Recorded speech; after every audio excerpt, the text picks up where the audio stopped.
శివశంకర్ గారు చెప్పండి, ఈనాడు ఆంధ్రజ్యోతి వాళ్ళు ఎందుకు మోస్తున్నారన్న దానికి ఇప్పుడు ఆధారాలు, పూర్తి ఆధారాలు దొరికినట్లేనా? భజన చేయటంలో కూడా అర్థం పర్థం లేకుండా పోలవరానికి కూడా డబ్బులు అప్పు పెడుతున్నట్టుగా ఇవాళ జగన్ గారికి సమాధానం ఇవ్వవలసినటువంటి ప్రభుత్వం ఇవ్వకుండా వాళ్ళేమో విషప్రచారం అంటాం, వీళ్ళు విషప్రచారం అని రాయటం, మరోవైపు ఏమో ఈ రకంగా కార్తీక దీపోత్సవాలకు కూడా భారీ ఎత్తున లక్షల లక్షల డబ్బులు తీసుకోవటం. మీకేమనిపిస్తోంది? అలాగే ఆంధ్రజ్యోతికి సంబంధించి కూడా ల్యాండ్ అని అదని ఇదని వచ్చినాయి కదా వార్తలు. నమస్తే సార్, మీకు అదేవిధంగా సాక్షి వీక్షకులకి, పురుషోత్తం అందరికీ నమస్కారములు. మీరు ఈనాడు పత్రికను, ఆ ఎల్లో పత్రికలన్నీ కూడా ఈ మురికి పత్రికలు అని అంటాం కదా, ఈ మురికి పత్రికలు చంద్రబాబు నాయుడు, తెలుగుదేశం వేరు వేరుని మనం ఎలా అనుకుంటాం సార్? అందరు కూడా ఒకటే. మురికి పత్రికలు అనేటువంటివి చంద్రబాబు తల్లో, వాళ్ళ యొక్క హృదయంలో ఉండేటువంటిది, వాళ్ళంతా ఒకటే. మనం వేరుగా చూసి అబ్బో ఈ పత్రిక రాస్తుందని అనుకోవడం లేదు. ఇంకోటి మీరు అన్నట్టు ఇందాక మా సహచరుడు మిత్రుడు వెంకటరెడ్డి వీడియో పెట్టినట్టు కార్తీక దీపానికి అయితేనేమి, తర్వాత ఆ ప్రతి ఒక్కరి దానికి ఇచ్చిన దాన్ని బట్టి, ఇంకోటి మీరు ఇందాక గమనించి మీరు చెప్పారు కదా, రామోజీరావు గారు ఆయనేమో భారతదేశ ప్రధాని కాదు, మాజీ ప్రధాని కాదు, మాజీ ఎంపీ కాదు, ప్రభుత్వ సలహాదారు కూడా కాదు. అటువంటి ఆయన చనిపోతే ప్రభుత్వంతో మంత్రులందరినీ కూడా కమిటీలు వేసి దాదాపు 12 కోట్ల రూపాయల అఫీషియల్ గా దానికి మీటింగ్ ఖర్చు పెట్టి, అదేవిధంగా మిగతా పేపర్లకు కూడా అడ్వర్టైజ్మెంట్లు ఇచ్చి, మొత్తం ప్రభుత్వ యంత్రాంగం అంతా కూడా అక్కడ కూర్చొని ఆయనకు భజన చేసిన రోజే ఆ యొక్క వర్ధంతి సభ అంటారా, లేకపోతే ఇక్కడ చనిపోయినప్పుడు సంస్మరణ సభ, ఆ సభ పెట్టినప్పుడే మనకు అర్థమైంది ఈనాడు పత్రికకి యజమాని. ఈనాడు పత్రిక అంటే చంద్రబాబు, చంద్రబాబు అంటే ఈనాడు.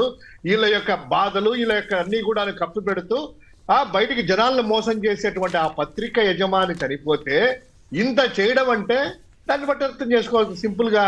ఏం హక్కు ఉందని, ఎందుకట్లా?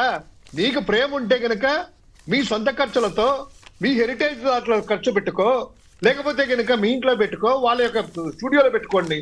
ప్రభుత్వ ప్రజల ఖర్చుని, ప్రజల ధనాన్ని తీసుకెళ్లేసి అప్పుల్లో ఉన్నటువంటి ఆంధ్రప్రదేశ్ పెట్టినప్పుడే మనం అర్థం చేసుకోవచ్చు. అలాంటి వాళ్ళు వీళ్ళ గురించి పొగడతలు రాయకి ఏం రాస్తారు అనుకోవచ్చు. ఇంకోటి, ఈరోజు నిన్న జగన్మోహన్ రెడ్డి గారు ట్విట్టర్లో పెట్టినటువంటిది ఇది మొదటిసారి కాదు. ప్రెస్ మీట్ పెట్టినప్పుడు ప్రతిసారి కూడాను గణాంకాలతో సహా అప్పులు ఎలా అయ్యాయి, మా ప్రభుత్వంలో ఎంత అప్పులు తీసుకున్నాము, ఇప్పుడు ఎంత అప్పు అయ్యాయి, దేనికి ఖర్చు పెట్టాము, ఇదని కాగు లెక్కల్ని, ఆంధ్రప్రదేశ్ యొక్క లెక్కల్ని కూడా తీసుకొని వచ్చేసి క్లియర్ కట్ గా చెప్తే దానికి ఏ ఒక్క మంత్రి కూడా, ఆర్థిక శాఖ మంత్రితో సహా సకల శాఖ మంత్రి లోకేష్ అయితేనేమి, ముఖ్యమంత్రి అయితేనేమి, డిప్యూటీ సీఎం కానీ ఏ మంత్రి కూడాను ఒక్కరు కూడా దానికి సమాధానం చెప్పరు. పైపెచ్చు రావడము, జగన్మోహన్ రెడ్డి గారి వ్యక్తిగత విషయాలు మాట్లాడము, వ్యక్తిత్వాన్ని హరణం చేయడం కోసమే ప్రెస్ మీట్లు పెడతారు. ఈ రోజు నిన్న పెట్టినటువంటి ఆ ట్వీట్ కి 191,000 కోట్ల రూపాయలు అప్పులు చేసి ఏం చేశారయ్యా?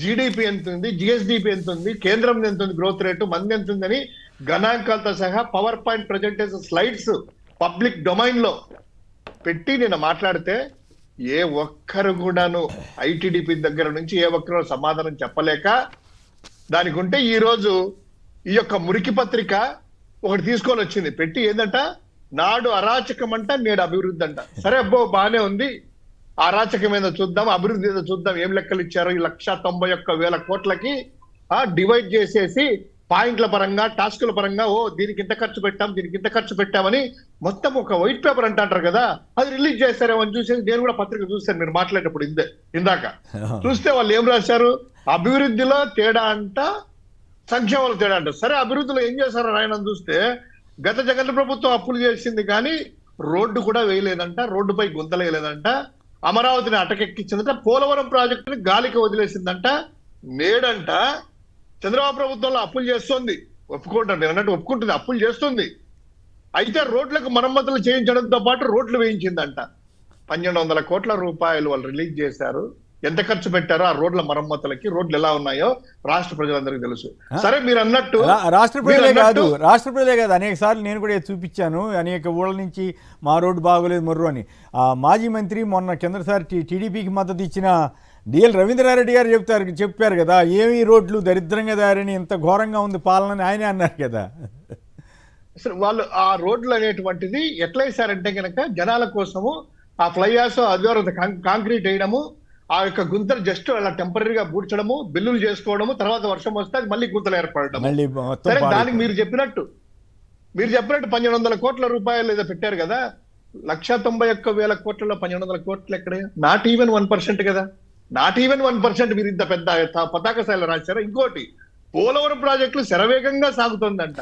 పోలవరం ప్రాజెక్టు విభజన చట్టంలో కేంద్రం మేం కడతాంరా బాబు అంటుంది, మేము తీసుకున్నా కూడాను రీఎంబర్స్ చేసేసి ముందే అడ్వాన్సులు తీసుకొని పంచుతున్నారు. అదే విధంగా ఒక్క పోలవరం నిర్వాసితులు కూడా ఈ ప్రభుత్వం వచ్చిన తర్వాత ఒక్క ఇల్లు కూడా కట్టించడం కానీ పాత ఇళ్లకు షిఫ్ట్ చేయడం జరగలేదు. అయినా కూడా దీనికి పోలవరానికి రాష్ట్ర అప్పులకి ఏమైనా సంబంధం ఉందా? కేంద్ర ప్రభుత్వం కడతా ఉంది. చూడు వాళ్ళ డొల్లతనం ఎలా బయటపడుతుందో. ఇంకోటంట, అమరావతి నిర్మాణాలు కళ్ళెదురుగా కనిపిస్తున్నాయంట. ఏది? కంప చెట్లు కొట్టడము, నీళ్లు రీపంపింగ్ చేయడము. ఇదా ఏం? మీరు లేకపోతే కనుక 10% కమిషన్లు తీసుకొని టెండర్లు, మీకు అనుకూలమైన వాళ్ళకు టెండర్లు ఇచ్చేసి సిండికేట్ ఏర్పాటు చేసి పంచుకోవడమా? ఇదేనా అమరావతి సంబంధించింది? ఏ ఒక్క బిల్డింగ్ కట్టారు? మీరు ఫ్రీ బస్ అన్నారు కదా, ఫ్రీ బస్ అనేటువంటిది ఎండ్ టు ఎండ్ పెట్టండి, అన్ని బస్సులు పెట్టండి, జనాలు కూడా వచ్చి చూస్తారు, ఏం తెలుస్తుందో. ఇక సార్, సంక్షేమంలో అంట చాలా ఇంపార్టెంట్, గమ్మత్తుగా తమాషగా అందులో వాడు రాసింది ఏంటంటే, వాళ్ళు నాడు గత 5 ఏళ్లలో జగన్ ఆర్భాటంగా బటన్ నొక్కి పలు సంక్షేమ పథకాలు అమలు చేసినా కొన్ని హామీల విషయంలో మాట తప్పినాడంట, మరి కొన్ని విషయాలు విస్తరించారంట. 99.5% మేము నెరవేర్చామనేసి ఓపెన్ గా మేనిఫెస్టోలో పెట్టి ఇది చేశామని ప్రోగ్రెస్ రిపోర్ట్ ఇచ్చాం. అది. ఇక రెండవది సార్, ప్రస్తుత కూటమి ప్రభుత్వంలో గతం కంటే ఎక్కువ సంక్షేమ పథకాలు అమలు చేస్తోంది. ఎన్నికల హామీలు దాదాపుగా నెరవేర్చిందంట. ప్రస్తుత కూటమి ప్రభుత్వం గతంలో కంటే ఎక్కువ సంక్షేమ పథకాలు అమలు చేస్తుంది, ఎన్నికల హామీలు దాదాపు నెరవేర్చిందంట. మొత్తం అంటే 150 హామీలు కాదు, సూపర్ 6 కాకుండా ఇంకో 150 తెలియదా? కాదు మిత్రమా, సూపర్ 6 6లోనే కొన్ని జరగలేదు. నిరుద్యోగ వృత్తి ఇవ్వలేదు, ఆడబిడ్డ నిధి ఇవ్వలేదు. అవి కాకుండా 150 హామీలు ఉన్నాయి కదా, మరి అవన్నీ వరుసనే రాసి ఇగో ఈ హామీ నెరవేర్చింది, ఈ హామీ నెరవేర్చింది, బీసీలకు 50 ఏళ్లకే పెన్షన్ నెరవేర్చిందో నెరవేర్చలేదో మొత్తం లిస్ట్ ఇస్తే అప్పుడు ఆ పత్రిక కూడా క్రెడిబిలిటీ పెరిగేది కదా. అదే సార్, స్త్రీ శక్తి పథకం ఉంది, 1,500 రూపాయలు అన్న నెలకు, సంవత్సరానికి 18,000. అది చేతులు ఎత్తేసేసి ఏదో P4 P6 P5 అంటున్నారు. అది చేతులు ఎత్తే. నిరుద్యోగ వృత్తి 3,000 అన్నారు, పాపం అది లేదు. పెన్షన్లు అనేటువంటి వికలాంగులు ఈ రోజు రోడ్డు మీద తీస్తుంటే ఆ మురికి పత్రిక ఛానల్లోనే పెట్టించేసేసి రామారావు అనే రిపోర్టర్ తీసుకొని వచ్చి ఆ వెంకటకృష్ణ ఆయన చెప్తున్నాడు, నిజమే పలానా నాకు ఫోన్ చేశారు, ఏమయ్యా రామారావు కనుక్కున్నామంటే, నిజమే అయ్యా, వాళ్ళకి ఎప్పటి నుంచో 1920 ఏళ్ల నుంచి పెన్షన్ వస్తుంది, ఇప్పుడు తీసేశారు, నిజమే అదేమో అని చెప్పి వాళ్ళు రిపోర్ట్ చెప్పి వాళ్ళు సర్టిఫై చేస్తా ఉన్నారు. అంటే ఈ రోజు ఇబ్బడిబుబ్బడిగా పెన్షన్లు పీకేస్తూ 50 ఏళ్ళకి పెన్షన్ అనేటువంటిది గాలికి వదిలేసేసి, నిరుద్యోగ వృత్తి గాలికి వదిలేసేసి, ఆర్టీసీలో ఏదో సంవత్సరం తర్వాత అయిబట్టి తల్లికి వందనంలో 6,000 3,000 రూపాయలు కూడా ఇచ్చేసేసి, అది కూడా ఒక సంవత్సరం సక్సెస్ఫుల్ గా ఎగరగొట్టి, అన్నదాత సుఖీభావాలో ఎంతమందికి ఇచ్చాం, ఇప్పుడు ఎంతమందికి ఇచ్చారు అది కూడా లేదు, అది ఒక సంవత్సరం ఎగ్గొట్టి ఏం చేశారా? మొదటి సంవత్సరం అప్పులు ఒక్క పథకం కూడా అమలు చేయలేదని జగన్మోహన్ రెడ్డి గారు అడిగితే ఈ మురికి పత్రిక ఇచ్చినటువంటి సమాధానం ఇది. దీన్ని బట్టి అర్థం చేసుకోవచ్చు అప్పులు ఏమైనా 191,000 కోట్ల రూపాయలు. ఆయన అంటున్నాడు కదా, నువ్వు అంటే వైట్ పేపర్ రిలీజ్ చేస్తా జగన్ గారి మీద అని చెప్పి. ఈ వైట్ పేపర్ ఒకసారి చంద్రబాబు నాయుడు గారు రిలీజ్ చేయొచ్చు కదా సార్. మొత్తం ఎంత తీసుకున్నాము, దీనికి ఖర్చు పెట్టాం, దీనికి ఇంత పెట్టాం అని చెప్పి లబ్ధిదారుల నెంబర్లతో సహా మేము పెట్టేవాళ్ళము.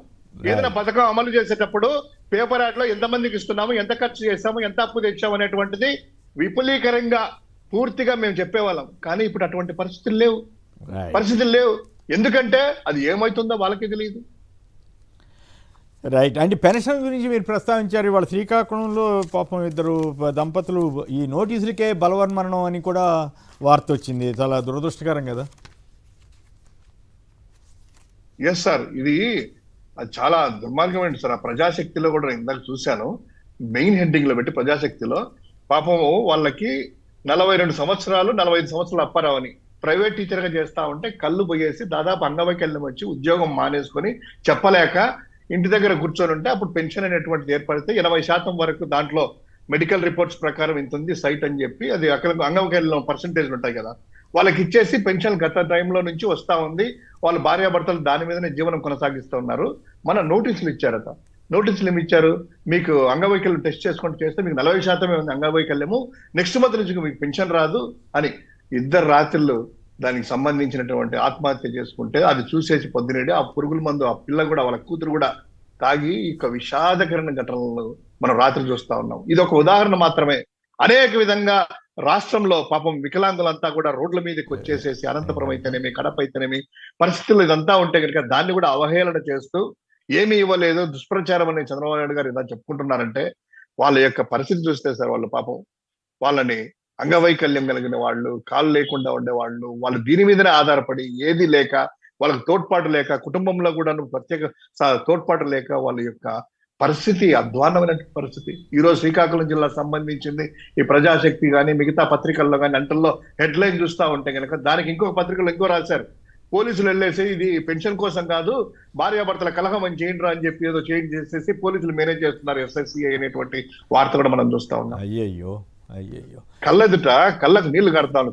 ఇది ఆ ఒక పెన్షన్ తీసేస్తే నిండు ప్రాణాలు ఇద్దరు బలి కొన్నారంటే, కూతురు ఆ పిల్ల కూడా మందు తాగిందంటే, ఐ మీన్ అది పెస్టిసైడ్స్, దారుణం. ఏంటి వాళ్ళ పరిస్థితి?